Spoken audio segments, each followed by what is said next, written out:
Hello and Good welcome to morning, Tennis Takeaways. everybody. How are you? Um, my name's Dewey Evans and I am here with Lisa Stone. We've been dealing I'm with a good. challenging, Having all yeah, it's been a technical challenge morning. I've gone from my role as being a tennis evangelist here in Austin to being a technical producer, putting together this live stream. And as with all things live and video, sometimes you just run into some glitches. So we're doing the best we can. But you look amazing as always, Lisa. She's got a really long delay, Dewey. Well, for whatever reason, there's a huge latency. So she's going to hear me at some point and start talking. thank you. I I, we're on some kind of weird delay this morning, so I'm not even sure if you're hearing. We are. I think the latency is going to be a little bit of a challenge, but we're going to make it work as best we I possibly hear can. you, Dewey. I'm gonna let you go ahead and talk, and I'm just gonna sit here and smile. Okay. Well, we have a guest today on our show, and she is the founder. Well, she's Tennis Pal, and the home court part of it is an app that I think we need to know about. And I'm a little bit kind of blown away by all this going on with Lisa. Shawna, can you tell us about you and your app? And we'll get into it. I think we actually have the website loaded, so we'll be able to show your video as well as the site itself. But can you tell us a little bit about it? Sure. So, TennisPAL Home Court was founded by myself and Pam Shriver a few years ago, maybe 3 years ago. Pam and I were talking and really noticed that the biggest problem in our industry where we are is really tennis courts. There's so many people that want to play. There's so many coaches, but there's really nowhere to go. So we came up with this idea of Tennis Pal Home Court based on the business that I had been running for about 15 years prior. I own my own tennis academy here in Los Angeles, SBW Tennis Academy. So the concept behind that was I would have as many coaches at as many private home courts as we could use. And I built that up over 15 years to having at different times 5 to 10 private courts to use and 5 to 10 coaches under me. So we founded Home Court based on that, realizing that the best place for coaches to teach and make the most amount of money if they're a really good coach is on a private court. With that said, we noticed that most of the private courts in the area, in these affluent areas, there's tons of private home courts. None of them get used, so they're just sitting empty. So why not use them? Okay, so I think Los Angeles may be a little bit different in that because of the weather and things, people have the courts to be able to use year Yeah. round. Have you found, is this app exclusive to the LA area, or have you identified and have courts in all over the country or all over the world? Yeah, yeah. So right now, so basically, just to give it a little easier picture, it's basically Airbnb for private home tennis courts, um, which only coaches can book. But yeah, so we started out in LA based on the courts that I had for my business. I traveled all around the last couple of years, speaking at a lot of events and trying to get coaches to kind of use their connections to help me get private courts with their clients. So right now we have courts in LA, some on the East Coast, Connecticut, the Hamptons, um, a few in Florida, down in Ohio near the in Mason, Indian Hill, where the tournament is down there in Cincinnati. There's a lot of courts, and we're just trying to build. It's all about kind of building a network and getting these coaches that I meet to help me expand the network, because obviously I can't be everywhere talking to every homeowner with a court. And then also, there's a big contingency of courts starting to pop up in Melbourne. Okay. So with COVID, a lot of Yeah. places shut down. There were places where, the park and rec departments took down the nets, closed the gates. Was it an opportunity through your app for people to be able to, and some of the coaches to be able to continue working in a setting which was more sanitary because it wasn't a private place, and so you knew who the people were, the whole contact tracing thing, right? Somebody knows who's coming on and off their property. So did you find that most of the court owners were still amenable to having people teach on their courts, or, not so much? Yeah, so it's interesting. COVID showed me a lot about this business, actually. It's here in LA, at least, tennis is out of control. I've never seen tennis at such a height. Um, the only place to play is on private courts, and it's been that way for about 5 months now. The clubs are very, very limited, only letting two people on the court, or no doubles. There's so many rules, no clinics. Private courts have been completely out of control. I would say the homeowners are a bit split.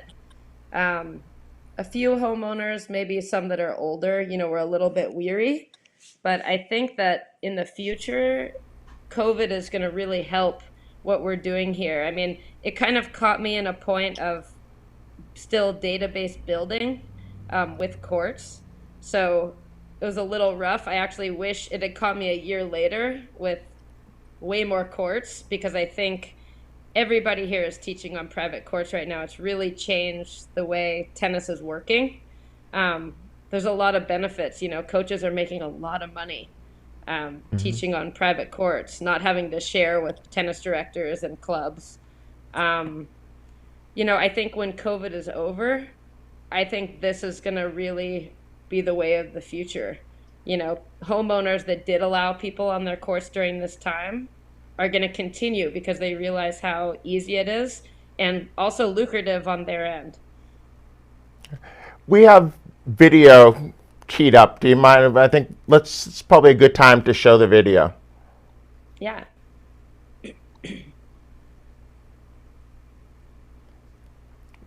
So I don't know if you want to. Hi, I'm Pam Shriver with Shawna Wilson of SBW Tennis Academy on my home court. We're here to introduce you to a new concept in the TennisPAL app called Home Court. Our mission is to connect certified pros to courts, putting unused home courts to better use to grow tennis in your community. Here's how the app works. For the pro, sign up to be a TennisPAL Pro. Once you've signed up, it's really easy. You now have access to a map of local home court locations. Then you have your own business. Set your rates, run your own schedule, work with clients that you choose. For the client, you no longer need to join an expensive club, drive across town in traffic to get to your lesson, or play with a pro that you didn't choose. Now lessons are accessible locally with a coach of your choice. Homeowners, if you have a court at your house that's not being used enough, here's your chance to put your home court to good use to promote this great lifetime sport, and to do it in the community that you've already chosen to live. List your home court and TennisPAL will pay you directly for every lesson taught, or you can donate to the named charity of your choice. TennisPAL Home Court uses only insured certified tennis pros, and you choose the hours that you want to make your court available. TennisPAL Home Court will be launching this fall, but we're gathering home courts right now and adding them to a growing database. Now we already have home courts in Southern California, New York, Florida, and Australia. It's growing fast, and we want you to be a part of growing our sport. Here's how to do it.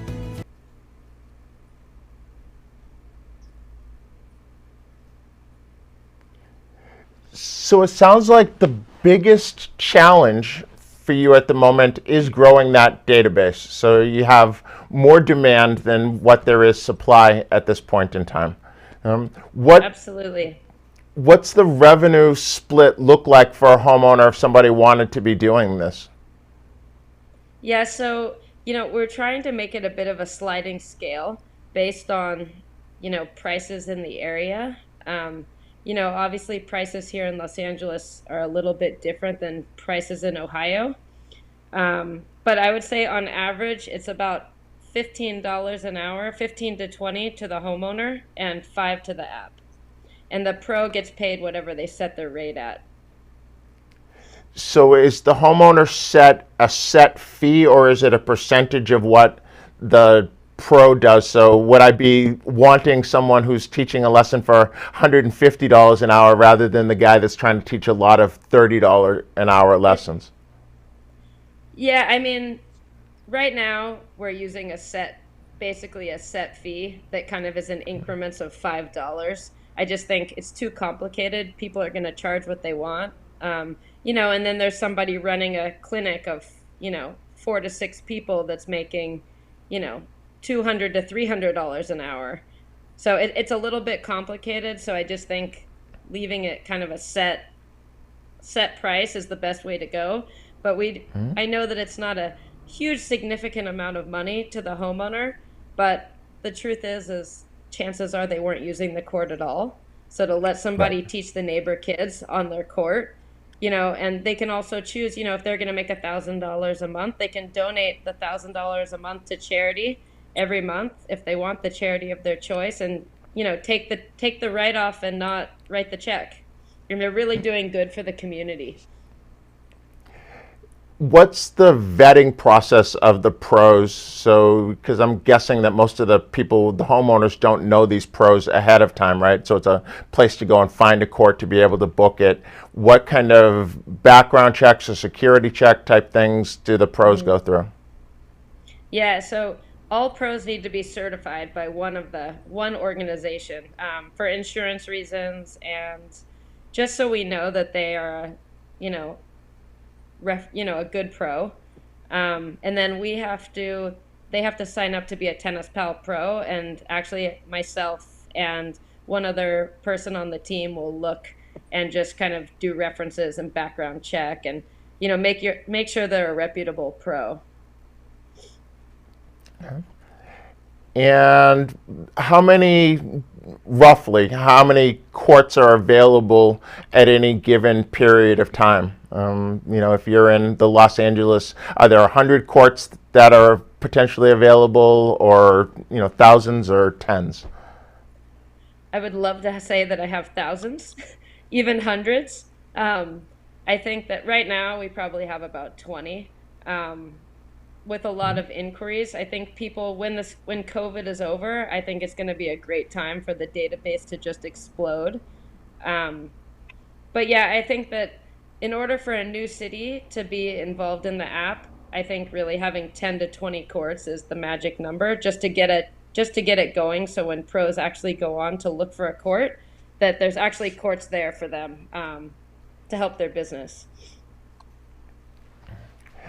I think this is one of the greatest ideas that has come along in a long time, that finding a way to get, match up an overabundance of supply with a demand that has been pent up is really what economics is all about, right? And the experience of teaching on a private court, of taking a lesson on a private court where it's probably a little bit nicer, people take care of the weeds by the side of the court. I'm sure some of those locations are probably pretty picturesque in people's backyards. I think that it's a great opportunity, and I think we have up now that this is the best way to reach you. Are there any other ways that people can find out more about TennisPAL.com home court that you'd like to share, or anything that you'd like to share that we haven't talked about? Basically, like you said earlier, I think that the hardest part about this is really building this database. So I just like to say, if anybody knows people with private courts or they're already teaching on private courts, I'd love to hear from you. Um, I work a lot with the WTCA, Women's Tennis Coaching Association, and I've met a lot of great pros through that and through their events, and a lot of them have really helped me to meet homeowners that have courts, but anybody that has already a built-in database of clients that might have courts or might know people with courts, I'd love to hear from you. Good. Well, thank you, and I appreciate the fact that you gave a little plug to women's tennis coaching, that there are, an equal number of females playing the game and not an equal number of women teaching the game and mentoring young ladies through that whole process. I know that the female coaches that I've been involved with have come in handy at some of those times as girls kind of go through adolescence and have some unique perspectives on what it is to coach a girl. Having 3 daughters of my own, I would have loved for them to have had female coaches. I managed to have a couple of female hitting partners for them, but we didn't have, access to a lot of real high quality women's coaches. So I appreciate you for running that program, not the women's tennis coaching, but for you to running your academy, and for plugging the Women's Tennis Coaching Association. And that's an international group, correct? It is. It's run by Sarah Stone, who's a legend in her own right. And great organization. So if you have a girl, or how sexist is that of me? And before we went into technology, we were talking about the whole social thing going on in the world, and the United States, and how it relates. And I'm saying, well, if you have a girl, get a woman coach. But there is absolutely nothing to say that having a high level, any level guy wouldn't benefit from having a female coach. So I apologize for my little slip right there, and I'm trying to get better and catch myself. And thank you for your time. I'm sorry that we didn't get Lisa in on the conversation today. She has great insight into such things, and I'm sure as a parent and as someone who speaks to people all the time, she undoubtedly has some really great insights as to how this resource would be available anywhere. Wherever you find this, if you find us on Facebook or YouTube or whatever, and you want to reach out to us, you can reach Lisa by sending her an email at lisa@parentingaces.com, or you can reach me at deweyevans@gmail.com. And we are always looking for feedback, looking for your questions. And Lisa, you're there. I don't know if you're, how close to real time you are right now, but it's been another great, it's been an interesting week, a week like none other. I'm going to go on delay for a second and let you say goodbye while I just sit here.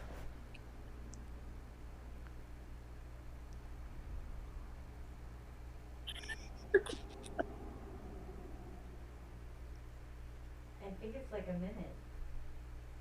Well, I have no idea what the delay is. I'm talking, but I'm not seeing myself talk on camera. So anyway, I apologize that I couldn't participate today, and thanks for taking the lead, Dewey. Thanks for joining us, and I have a whole list of questions that I wanted to ask, but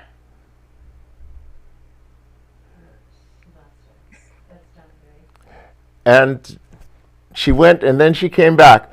Well, that's going to be it for today. Tennis Takeaways. We'll be here next week, and we'll have these bugs worked out. But welcome to the world of live video. Till then, for Lisa Stone, I'm Dewey Evans. We'll see you soon.